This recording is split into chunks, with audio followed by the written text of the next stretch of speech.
தாக்க நிலைகள்லாம் ஏற்ற இறக்கங்கள், நல்லது கெட்டது, ஏமாற்றம், ஆசைப்பட்டு இங்க எல்லாம் சாப்பிடாம சேர்த்து வச்சுதான் யாரோ கையில கொடுத்துட்டு உட்கார்ந்துகிட்டு இருக்குது. அண்ணன் கையில தங்கச்சி கொடுத்துட்டு உட்கார்ந்து இருக்குது, தங்கச்சி கையில அண்ணன் கொடுத்து ஏமாந்து உட்கார்ந்து இருக்குது. இப்படி நிலைகள் மாமமக்க அமைச்சான்ட்ட கொடுத்து ஏமாந்து போறது, உறவினர்னு கொடுத்து அதுக்கு பிறகு நம்பிக்கை துரோகம் பண்ணி போறது, இல்லாட்டி வாங்கினவன் ஏதோ ஒரு விதியின் பயனால் ஏற்பட்டு எப்படியோ போறது. எல்லாருக்கும் நமக்கு முன் ஜென்மம் தான் காரணம் அப்படிங்கிறத புரிஞ்சு புண்ணியங்களுக்கு ஏற்ப எந்த ஊர்ல பிறக்கணும், எப்படி பிறக்கணும், எந்த வீட்டுல பிறக்கணும், என்ன நேரத்துல பிறக்கணும், என்ன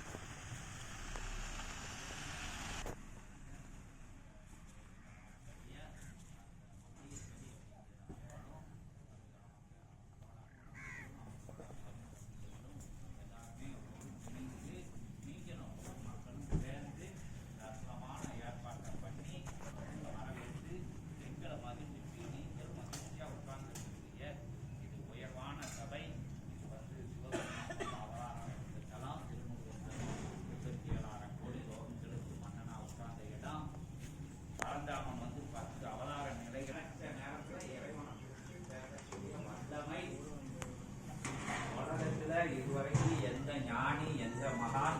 எந்த யோகிகளுக்கும், எந்த அவதார நிலைகளுக்கும் கொடுக்கப்படல. அவங்க கூட்டு பேசியிருக்காங்க, அவங்க தேவைகளுக்காக அவங்க காட்சிகள்ல பார்த்துருக்காங்களே தவிர இப்படி பப்ளிக்கா மேடை போட்டு மனுஷங்களோட மனுஷங்களா, கரி மாந்தர்களோட மாந்தர்களா, காம குரோத லோகம் மதம் ஆச்சரிய நிலைகளுக்கு உட்பட்டவங்களோட என்ன உணர்ந்து எல்லா இச்சைகளுடனும் எல்லா உணர் நிலைகளோடும் எல்லா அந்த களி நிலை கொண்ட அத்தனை நிலைகளையும் தாங்கி நிற்கின்ற நம்மளோடு இருந்து, நம்ம தேகத்துல இருந்து